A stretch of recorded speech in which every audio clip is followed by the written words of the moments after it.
This is the Her Earth Medicine podcast, based around traditional Eastern medicine and naturopathic insight to support wellness and longevity. My name is Sandy Ross, and I am a naturopath and practitioner of traditional Chinese medicine. Thank you for tuning in, and I hope you enjoy this episode.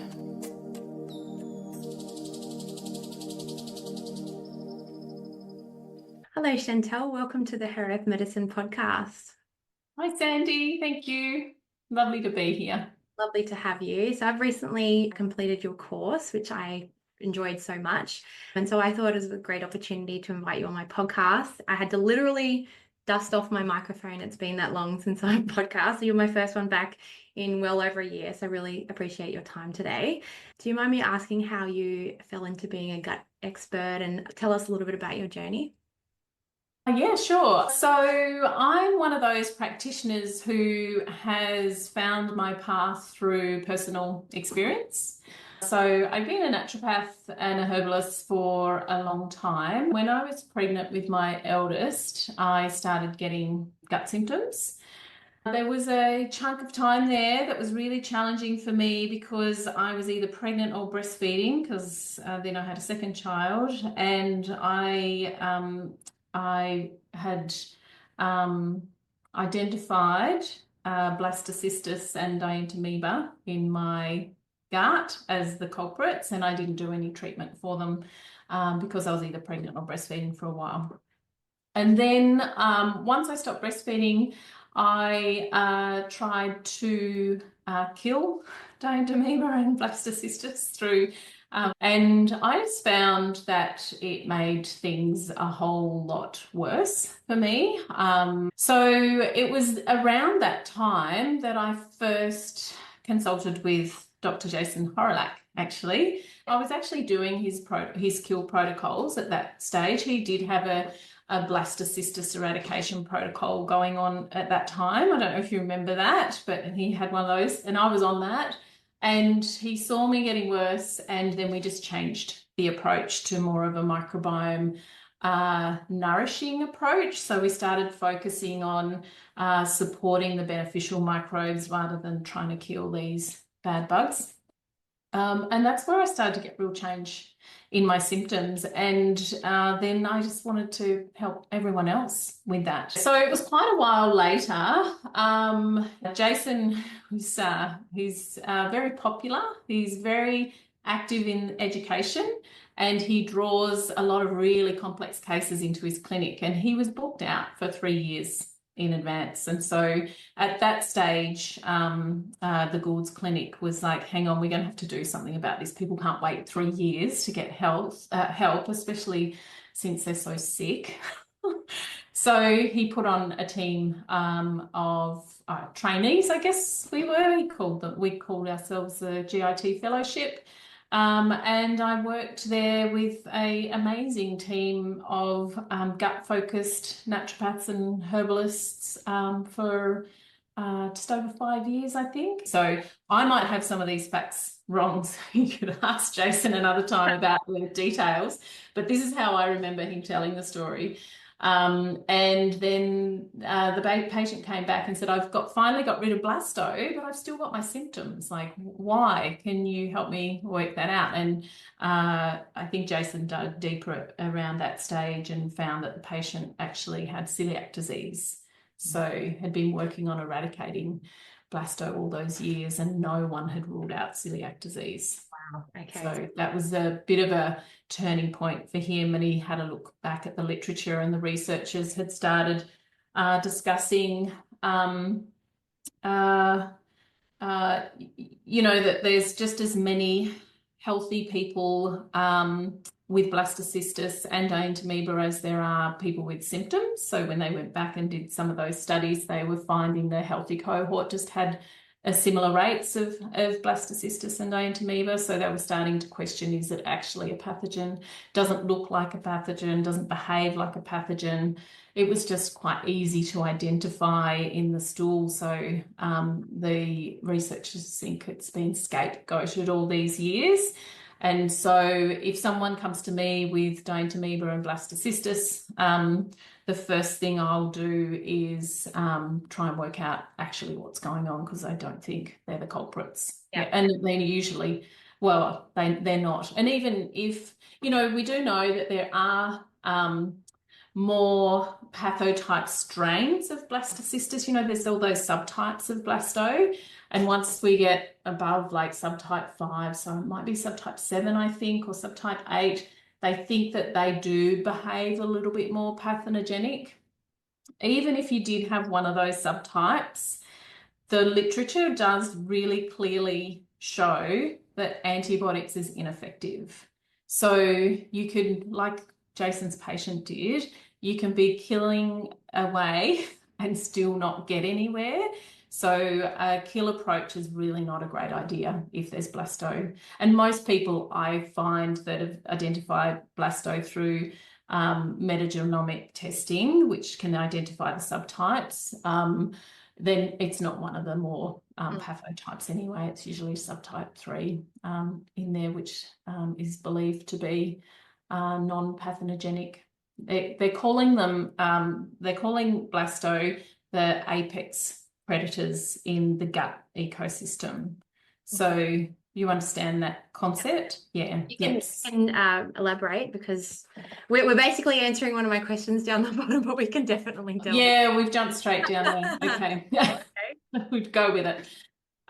So the apex predators in our ecosystems are like the sharks or the wolves, yeah? So they keep the numbers of other species in the ecosystem in check so that they don't overgrow and take over the ecological system. So that's the current thinking around Blastocystis, is that it's an apex predator in the gut, and it's present in dysbiotic ecosystems in order to help to balance things again. Yeah. Okay, great. That's a bit of a relief to all my Northern Rivers patients that always come up and test with blasto or Dientamoeba. But I've got a few more questions on that, which we might get to at the end. So we'll circle back there. Can I maybe bring you back to the beginning, because I kind of want to go through and really like just debunk and make it real clear, and even go right into layman's terms for some of these things, because some of these terms that you might have even been mentioning, some people might be going, oh, what's this? And so look, I want to break it down really simply, because you did do such a great job at simplifying, because I did Jason's course and I loved it and it was great, but it was very fast and intense and there was no time to break it down, and I think you do that so beautifully. So can we maybe start by actually defining the difference? And I didn't actually know this until I did Jason's course, the difference between the microbiome and the microbiota. Yeah, sure. People often use them interchangeably, but if we want to be really correct, the microbiota is the actual microbes that are in the ecosystem, in any ecosystem. It's called the microbiota.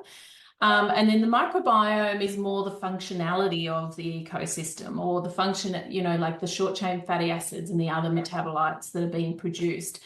So mostly when we're talking about microbiome, we're referring to both. We're referring to the microbes and the processes that go on in that space because of the microbes.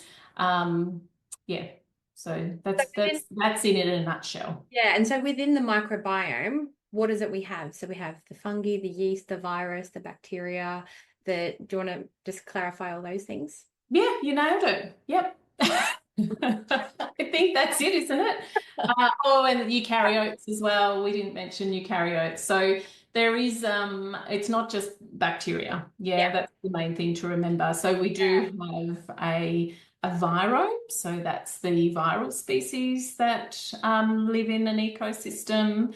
And there's the fungal microbiome as well. And, you know, like there's a lot of kill approaches directed toward fungal species in our industry as well. So like people who believe they have like systemic candida. And look, vulvovaginal candidiasis is definitely an issue and something that requires treatment. But that systemic candida isn't really able to be adequately tested for in my opinion, with rigorous science that has, been peer reviewed. And it's unlikely that that's what's going on. And if we're killing stuff with these broad spectrum antifungals, we don't actually, we're only just identifying this fungal biome that we have, and we're killing it already, and we don't really know what role it has in our health and well-being. But they're starting to find that it is quite likely to have some key health benefits for us. So it's important to protect those species as well.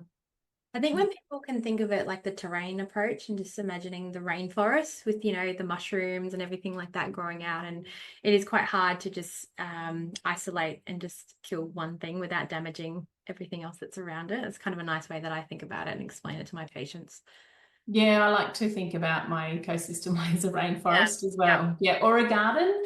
The gardeners really get it, because there's so much going on in the soil, and the gardeners who have moved into a property and it's not had a garden before know how many years it takes to get the soil health up enough in order for their plants to flourish. So if you just stick a plant in and water it, it'll do okay and throw out a couple of flowers. But if you start to nourish those microbes in the soil and the nutrient in the soil, you get a much more flourishing garden. Yeah, so rainforest and the garden analogy is lovely. I love the garden analogy. I remember you talking about that in the course, and I'm a gardener.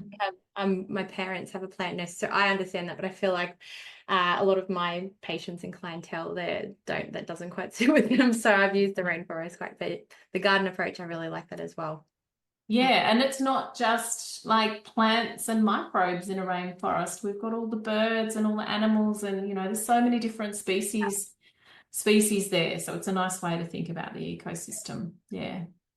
What about the types of testing? So this is something I've had to switch around from recently in the last year of practicing.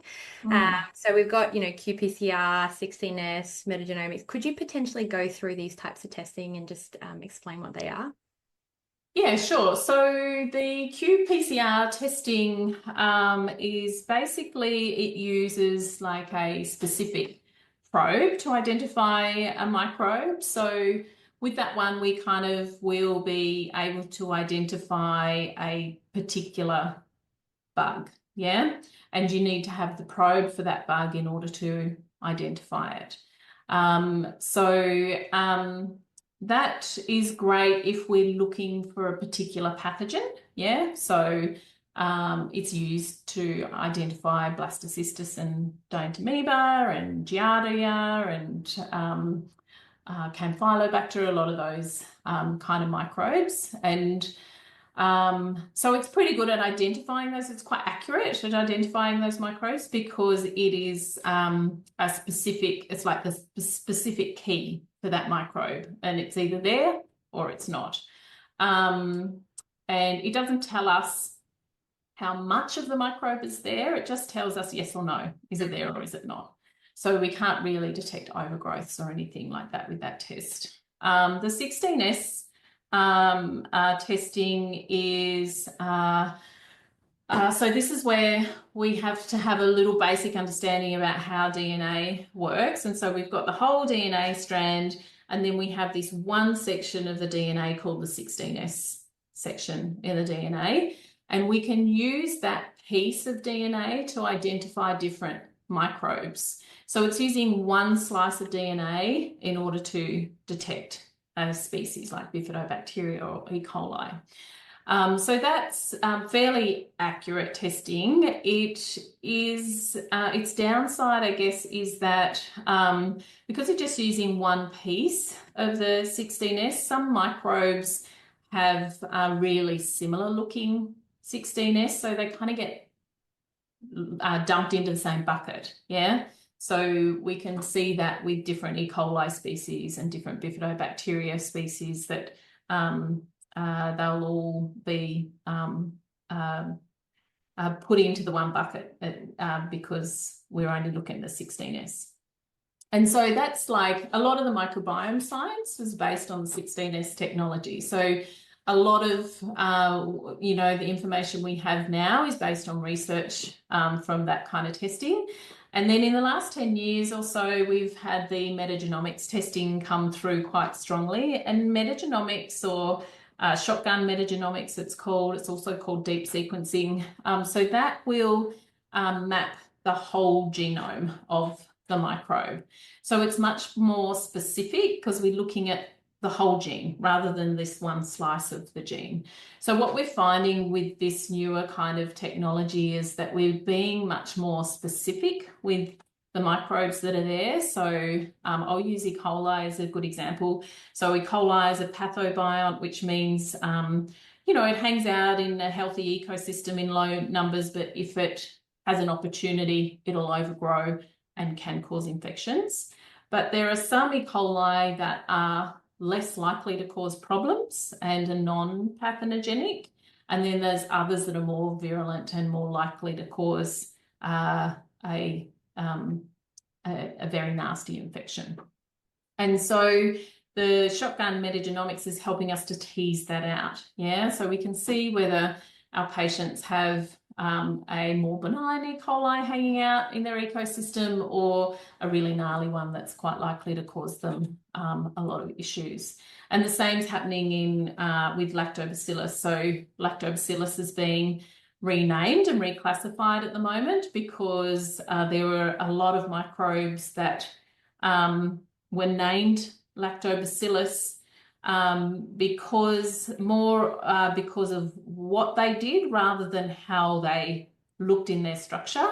And so that's being teased out a bit at the moment. So there's a big renaming thing of lactobacillus at the moment. So a lot of the lactobacillus we see in the gut microbiome are no longer lactobacillus. So we won't see them in the metagenomic tests that are using the more advanced databases that their tests are based on. But they'll still show in like 16S that are dominant for lacto and bifido. Yeah, they'll still show in 16S, and there's some really common ones. So like Lactobacillus rugosiae is one that's been reclassified. It shows up a lot in 16S, and it's not a lactobacillus. It doesn't give the same health benefits as lactobacillus does. I don't think there's any other 16S tests in Australia. GI map? Oh yeah, the GI map, they often use a combination of 16S and PCR. Yeah. I think the GI map as well. Naturopath also do a combination one as well too. Yeah. Yeah, and I think is CDSA is the qPCR, correct? Oh yeah, that's right. Yeah, the CDSA does. I used to run them all the time early on. I've been using them. Did you? Yeah. Since the get-go. Yeah, see, I started out with microbiome testing when I was working with Jason. So I jumped over all of that and never did any of those tests. And so the shotgun metagenomics, if we want to use the most advanced microbiome testing, which is what I would recommend because this is where the science is. This is the spearhead of the science right now. So everything we know about the microbiome now, all the studies are using the more advanced technology. And if they're not, then they're pretty strongly critiqued for that because it's so much more accurate down to the species level when we're assessing what's going on in an ecosystem. So in Australia, we're really lucky to have Microba or qBiome, and they're in Queensland. I think they're associated with Queensland University. One of the reasons I really love qBiome Microba is because they, at heart, they are a bunch of nerds. They're a bunch of scientists, and they just love the microbiome just as much as I do. And, they're constantly evolving because of that science background that they have, and they're a research lab as well. So I would say, in my opinion, and I'm not affiliated with them, I don't make any money from them. In my opinion, they're the best lab in the world.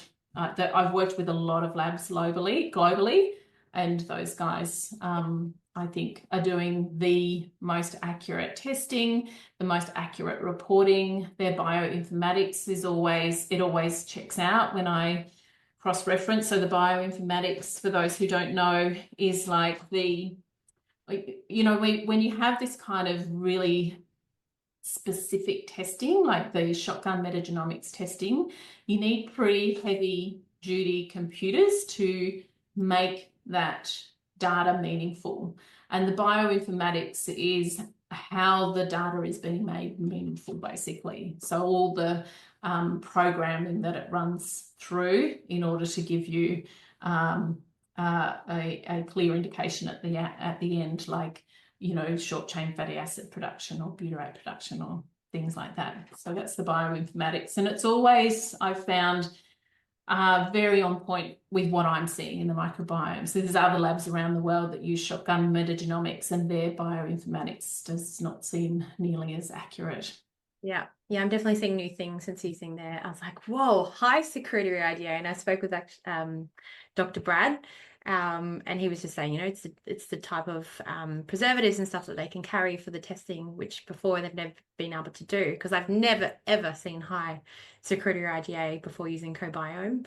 Yes. And I've also found their tech support amazing too. And I think there was a few of them actually in the course with Jason. And you know, they were always savvy and asking lots of questions too. So they do have very good education, which makes it a bonus when you're a practitioner using this, and then you have questions that someone can educate and give you guidance alongside what you're doing. I actually did do the microbiota training when they first came out years ago through Metagenomics. I went up to Brisbane and did it, but they didn't have the functional markers back then. I think that's where the naturopaths really, like, we love it. We love to see what the gut, you know, is doing inside, whether there's high cal protectant, the secretory IgA, the zonulin, those kinds of things. I think that's probably where some of the other testing had its benefits with that. But now microbiota includes all that, which is great.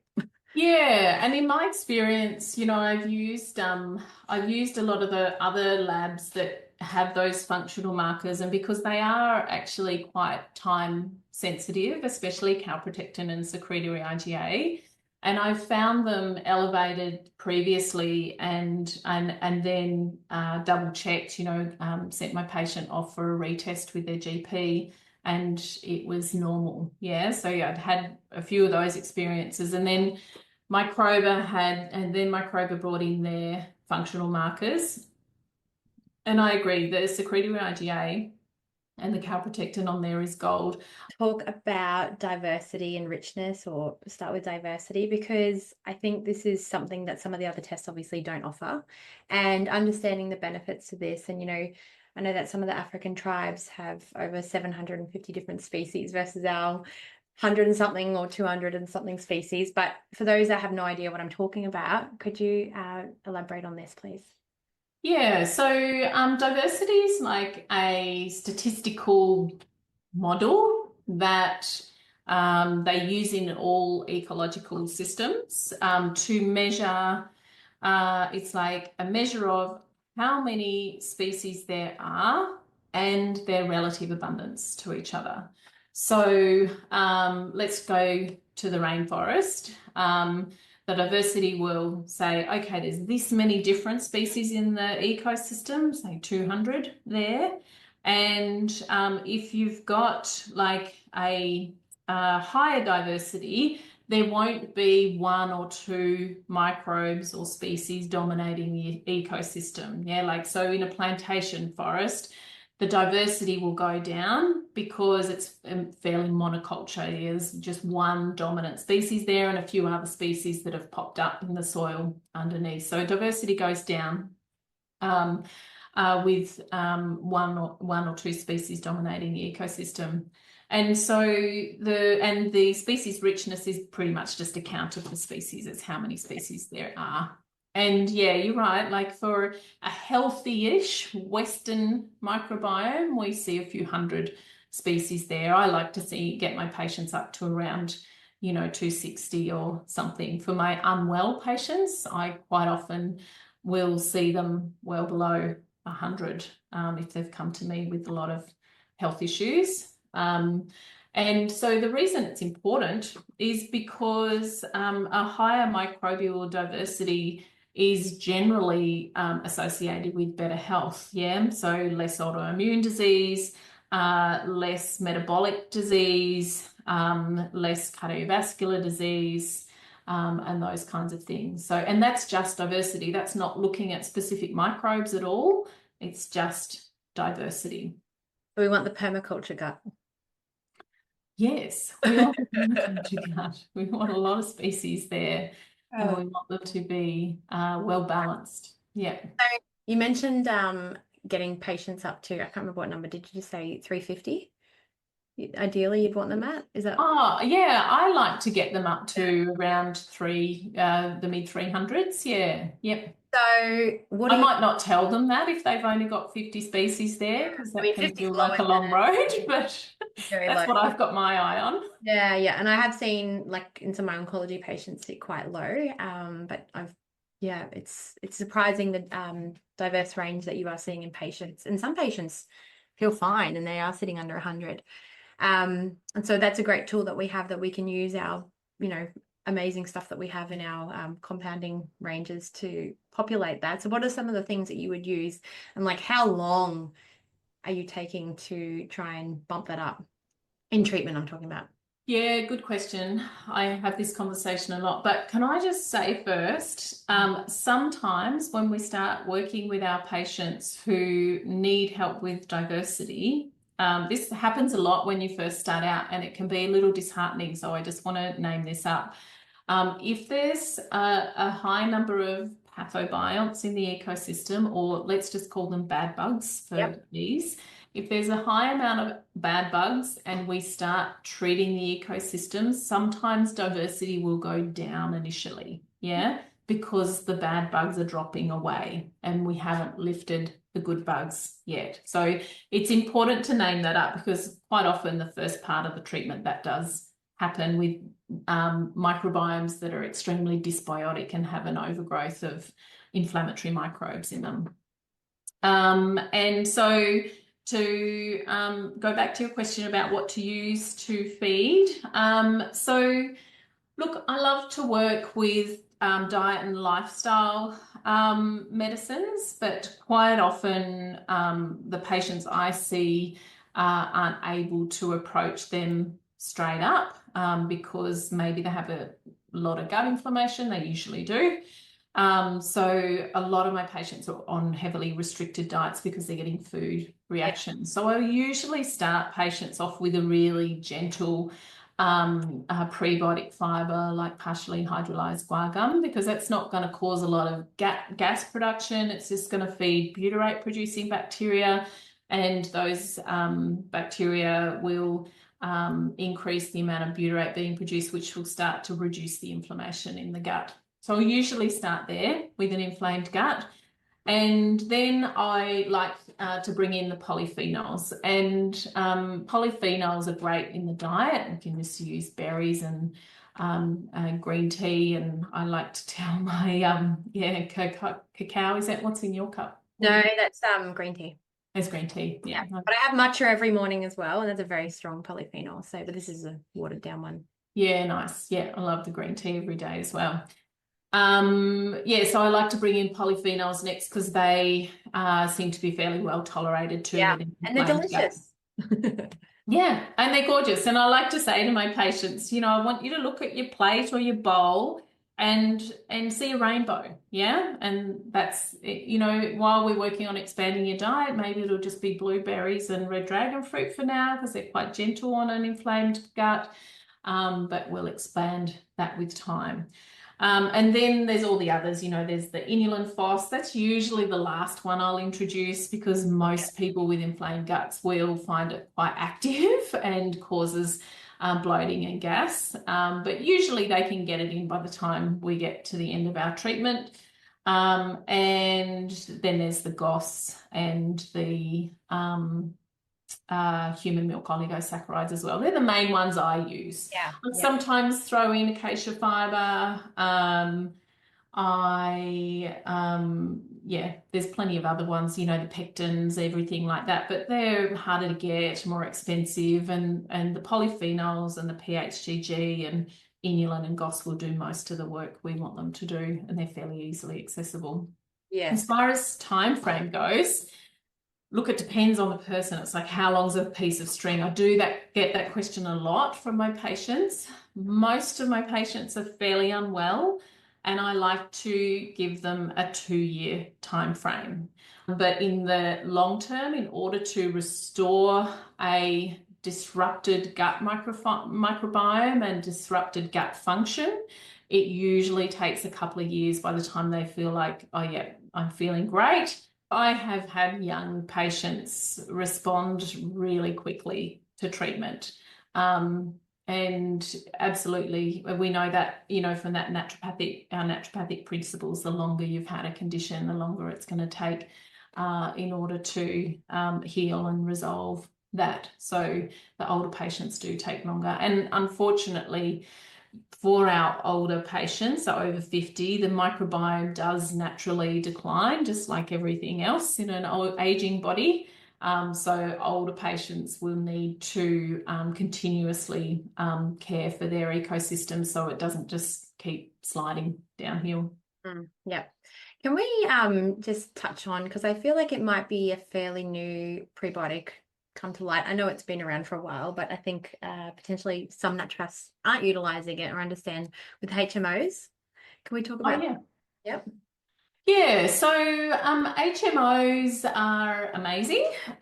So it stands for human milk oligosaccharides, and it is not actually human milk in there. It is identical to the oligosaccharides found in human milk. So they found a way to replicate it.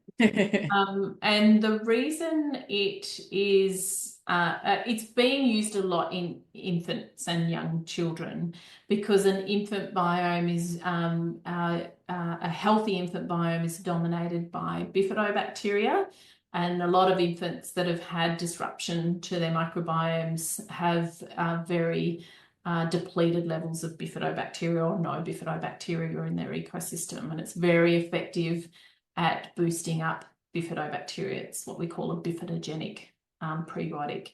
It's really good for helping to heal a leaky gut as well, to support those tight junctions in a leaky gut. And I just find it's generally really well tolerated compared to other prebiotics. So I tend to use it because it's a bit more expensive.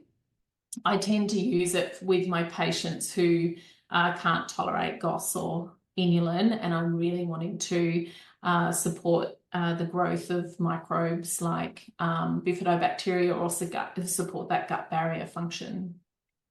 Yeah, I'm loving using them. Shall we dive a little bit into the microbial metabolites and touch on them? Because that is something that obviously Microba is offering as well. And, maybe you can just go through the different metabolites that we often see with those kind of tests and what they mean. Yeah, sure. So a microbial metabolite, the way I understand it, or the way I explain it to my patients, is basically something that microbes produce. And we've got good metabolites and we've got not so good metabolites. And so Microba does with their bioinformatics, so they report on beneficial metabolites and harmful metabolites. And it's not like they're not actually measuring the metabolites, this is my understanding of it. They're not actually measuring the metabolites, they are measuring the microbiome's potential for those metabolites based on the microbes that are in the ecosystem. Yeah. And so the common ones I'm keeping an eye on are, from a beneficial perspective, I really like to keep an eye on butyrate. I really like to keep an eye on IPA as well. But mostly I focus in on butyrate production as my favoured metabolite to look after, because it has such an impact on reducing inflammation both in the gut and system-wide. And then as far as the more harmful, there's more beneficial metabolites, of course, but I'll just touch on a couple. And the harmful ones, like we've got LPS or the Hexa-LPS, so that's quite a nasty metabolite that can contribute to gut damage and system-wide inflammation. We've got hydrogen sulfide as well, so that can cause gut damage as well and contribute to intestinal permeability issues. And quite often people with high levels of hydrogen sulfide production will have really stinky farts as well. Maybe. So a hallmark. Yep. Which ones have I missed? The branched chain amino acids and the trimethylamine, they are inflammatory as well in the body, and can often we see high levels of those more inflammatory metabolites with either an ecosystem that has copped a very bad knock from either long-term antibiotics or recurrent antibiotics or a heavily restricted low-fiber diet, or an ecosystem that hasn't had access to much fiber. So someone who's been on the carnivore diet long-term or something like that. Yeah. Mm. And that's a good one. I think carnivore is obviously trending. A lot of people feel a lot better in the beginning because obviously they're stopping that fermentation in their gut, but knowing the long term on what it can do. Yeah, and I think also the carnivore diet, so I see a lot of patients who've tried it, and do stick with it because of those initial benefits that they feel from it. And I think it's like so many diets that it just cuts out a lot of processed food. Yeah. And I think that's why people feel better initially. But what we see over time with the microbiome, because of the increased production of those branched chain amino acids and the trimethylamine and hydrogen sulfide from the microbes that will tend to flourish in a high animal protein diet, is people end up with more intestinal permeability issues and chronic autoimmune type diseases setting in over time, and often elevating cholesterol levels and blood lipids as well. Yeah. There's one thing I've learned from metagenomics, the the recommendations with the diet that they give from Microba is plant-based diet. Lots of things are Mediterranean plant-based diet. It's going to help a lot of things for sure. Yeah, absolutely. And that's definitely what the research says about the microbiome. And if we're going to work with microbiome, it's really important that we understand that the best diet for a healthy ecosystem is a plant-based diet. It's not to say you can't eat meat, but that predominantly you're eating plants. Yeah. And I think that's important, eat meat, but where's your fiber? Where's your color? Where's all those polyphenols? So can we touch on two of those metabolites? IPA, because that was something I was new to coming back to using Microba, and then Hexa-LPS. Yeah. So IPA, what's it stand for again? Indole propionic acid. Yeah. So it's a beneficial metabolite. It's really strongly antioxidant. So it's like green tea on steroids. Yeah. We know it's neuroprotective, which is really cool. And it's low. What's that? Mine was low. I was like, oh, okay. Yep. Plains baby brain. Yeah, yep. And it also influences metabolic health positively. So it improves insulin sensitivity. And it's involved in gut integrity as well. It helps to strengthen the those gap junction proteins, but also there's a bit of evidence saying that it supports the growth of butyrate producing microbes. So the more IPA you have, the more Faecalibacterium and Roseburia you have, which are quite excellent butyrate producers, which is also involved in barrier function and a bunch of other stuff as well. So yeah, it's produced with or by a conversion of tryptophan, so dietary tryptophan. So having a diet rich in soy. I'm going to mention soy and legumes first before I mention eggs and turkey. And I'm going to mention dairy last, yeah, because all of those things contain tryptophan. Eggs are great if we're eating good eggs, but if we're not eating good eggs, then they can be a little bit more inflammatory. Turkey's fine as well. It's not a common food for us Australians, much more common for my American patients. But yeah, if you really boost up the legumes in your diet and have good quality eggs coming in from free range chickens who have access to lots of greens, then you can boost your IPA up. Okay. I think that's it. Yeah, that's good advice. And I think also it can be hard to get good turkey meat here as well. I'm sure there's Ingham around, but I don't know the quality of that. Yeah, that was the other thing. I've not seen any good turkey around other than Ingham. Yeah. Not seen any organic, nice Yeah, no, organic you can turkey. get it in the health food shops. It's very pricey. And I have amazing chickens. Our chickens are fed better than my children sometimes. So I'm always like, oh, how's my IPA?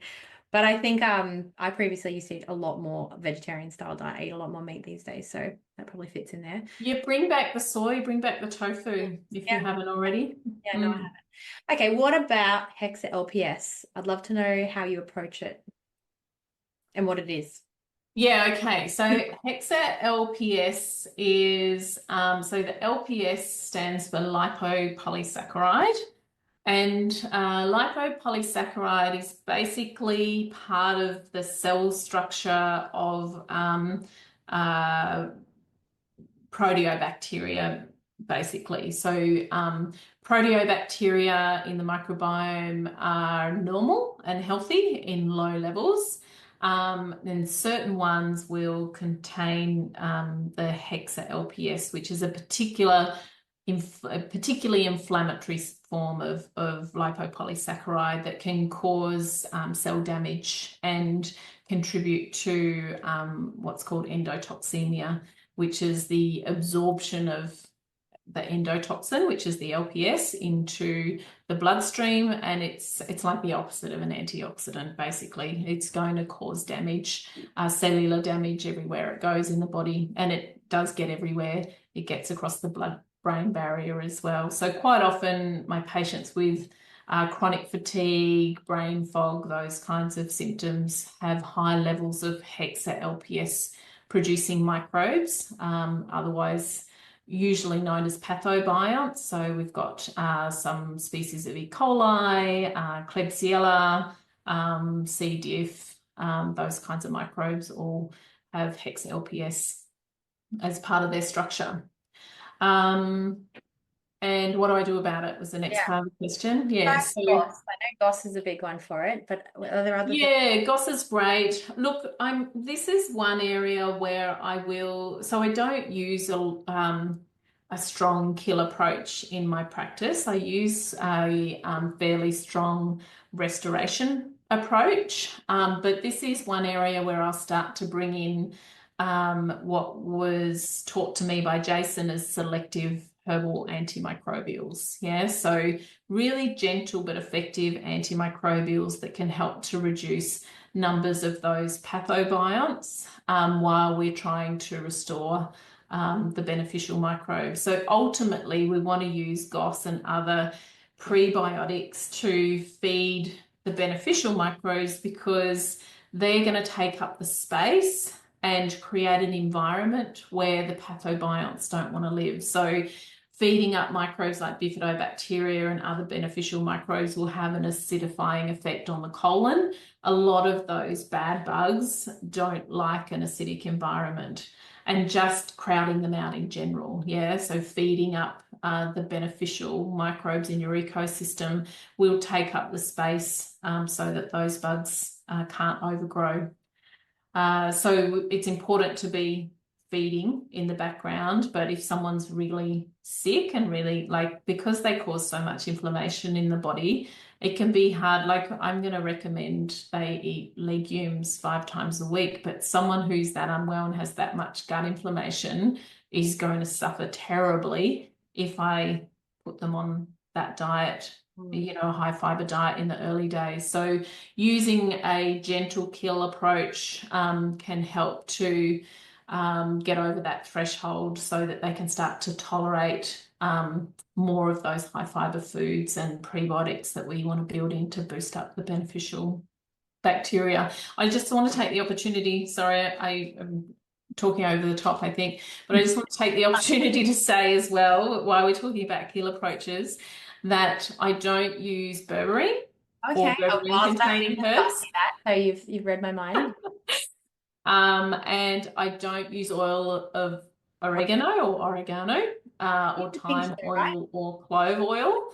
They're just too strong. They're all too strong in the ecosystem. Look, if you're really experienced, there are times where you may use a little bit of berberine, but I'm really cautious with it. And I usually would pulse it if I'm going to use it. Yeah. So I use it for a short period and I'd be protecting the ecosystem in the background.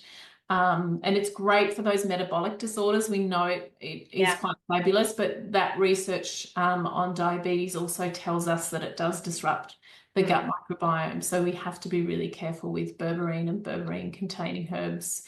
And traditionally, they were only ever used short term for Yeah. infections. Yeah. Yeah. So it's important to remember that as well. And there's plenty of alternatives that aren't going to disrupt the colonic ecosystem that will be as effective as well.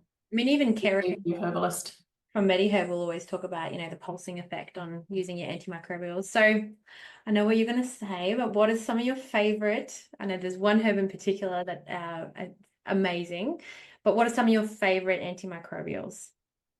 Yes, so I am a true student of Dr. Jason Horrocks, so he's influenced my herbal prescribing quite strongly. So pomegranate husk is probably number one. I quite like the whole fruit of pomegranate as well. Like, I'd love it if someone would produce a product that was the whole, the husk and the fruit, because then you've got some amazing prebiotic polyphenols in there, as well as the antimicrobial effects of the husk. But yeah, I use pomegranate husk usually as a tincture, but if the patient can't tolerate alcohol, we can usually get it as a powder. There's some good tablets out there with pomegranate husk in them now as well. I do use oregano, clove, and thyme a lot as well, just never as essential oils. They're just too strong as essential oils. Even as herbal tinctures, they're quite strong, and your patients will definitely complain about your formula if it's got clove and oregano and thyme in it. But I use those quite a lot as well. I really like maritime pine in my gut mixes. I love saffron in there too, especially for those patients that are really struggling with gut-brain axis stuff, and you can see the stress is really playing into it. But it's a lovely gut anti-inflammatory as well, and digestive tonic. Yeah. Yeah, and a lot of those can be utilized quite low dose as well, and pomegranate not so much. That's a bit of a filler in the bottle, but yeah, it does take a bit of space. Even clove, so you can fit a few in there, which is really nice. Yeah.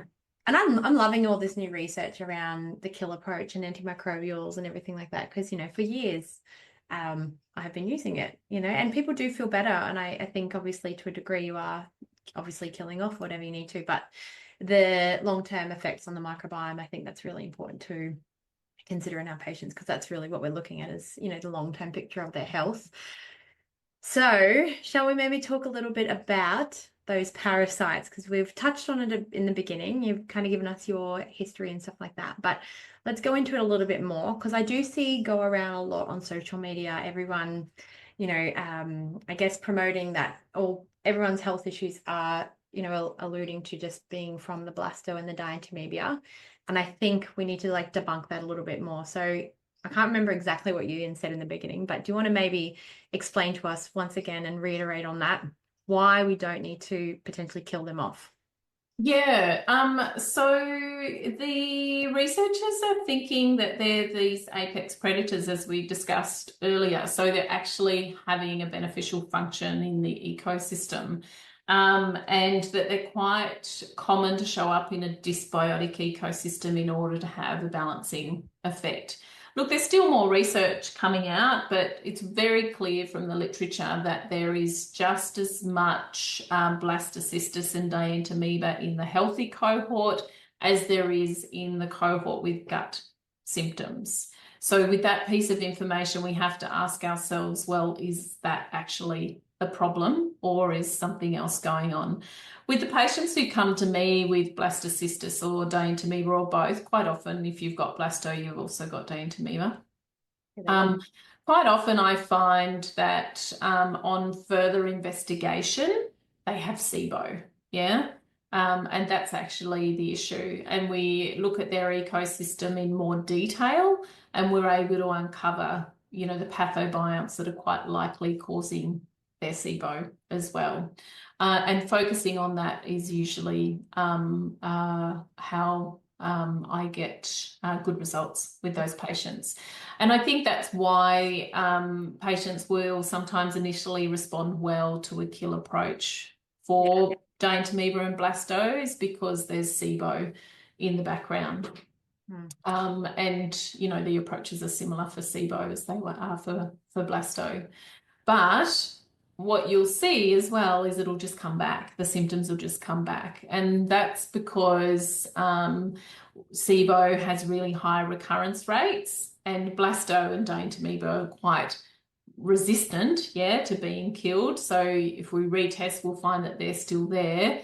But if we went ahead and retested SIBO, we would find that it's quite likely recurred. There's quite high recurrence rates for SIBO. So for me, the treatment approach is really to address SIBO, but I always think of SIBO now as being a secondary condition. SIBO's there because of something else. And quite often for our patients, there's a lot of different reasons for us to have SIBO and get SIBO recurrence, but quite often it's because of colonic dysbiosis. So there's an imbalance in the colon, which is predisposing to a small bowel overgrowth, or chronic stress and anxiety. I find that if we address those two things, usually we don't have so much problem with recurrence of SIBO or difficulty getting rid of it. Okay, and so, I mean, this probably just goes back to exactly what you just said with what you should focus on instead of the parasites, but you also see a lot of, I guess, blame put on Dientamoeba and Blasto for anemia, iron anemia specifically. Yep. So it comes back, in my opinion, comes back to SIBO again, because there's with SIBO, so those who are listening who don't know, SIBO stands for small intestinal bacterial overgrowth. So it's like the bugs are growing in the wrong place. They're growing in the small bowel rather than large bowel. And if that happens, if you've got a colony in the small bowel, it can inhibit your absorption of nutrients, including iron. Depending on where it's growing, of course, some people don't have SIBO and don't have an iron deficiency, but it's quite common to see. Yeah. And I guess with SIBO, you have to test, don't you? Because there can be very different results, and that's an extremely different approach depending on what comes back through. So maybe we can just quickly touch on SIBO testing there. Yeah, sure. So, yes, I like to test. I will always encourage my patients to test. I do like to test, and there are different types of SIBO. So we can have methane dominant SIBO, we can have hydrogen dominant SIBO, we can have a mixed SIBO that's got a bit of methane and hydrogen, and we can have a hydrogen sulfide SIBO as well, although we can't directly measure hydrogen sulfide SIBO. There's no test that is going to adequately assess for that. And there is talk out there about SIFO, so small intestinal fungal overgrowth. But the SIBO, the herbs we use for SIBO treatment are antifungal anyway. There's a really big crossover. So I'm not too concerned whether it's a fungal or a bacterial overgrowth. But testing's great because that will kind of direct the treatment. So you would use a different treatment at a different time frame if it was methane SIBO or if methane was involved. as opposed to a hydrogen dominant SIBO, and the same with hydrogen sulfide. So that's like a diagnosis of elimination, and you can assess for that by what's not there rather than what is there, and the offensive smelling flatulence or breath comes with it. Yeah. Okay, that's great. That really summarizes that well. Last question. It's kind of off topic, but it's also relatable.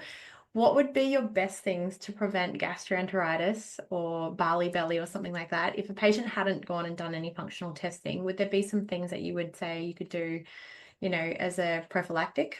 So there's great research looking at bimunogos for preventing traveller's diarrhea.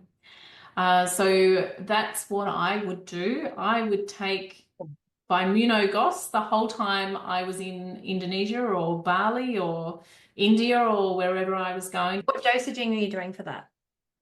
So the Bimuno comes in the sachet. So you just do a sachet a day unless you get an infection, and then you increase it to a sachet twice a day.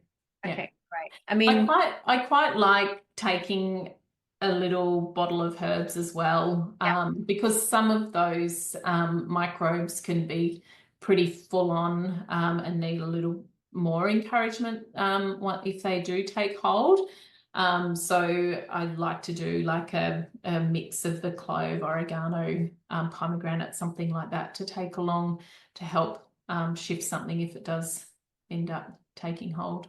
well, that's great. I've never heard of that. That's fantastic. Okay, so can you tell us a little bit about the course that, I think I did it, what was the last intake? But it's coming up very soon, isn't it? It is, yeah. So the thing I loved the most about working with Jason and the team at Gould's Natural Medicine was it was the mentoring. But the real gold for me was working with real cases, and I just it just really solidified my my learning and my practice, to go over case after case after case.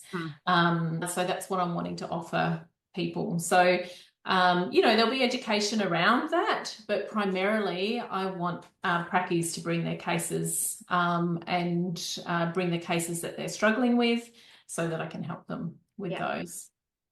So we're starting on the 4th of March.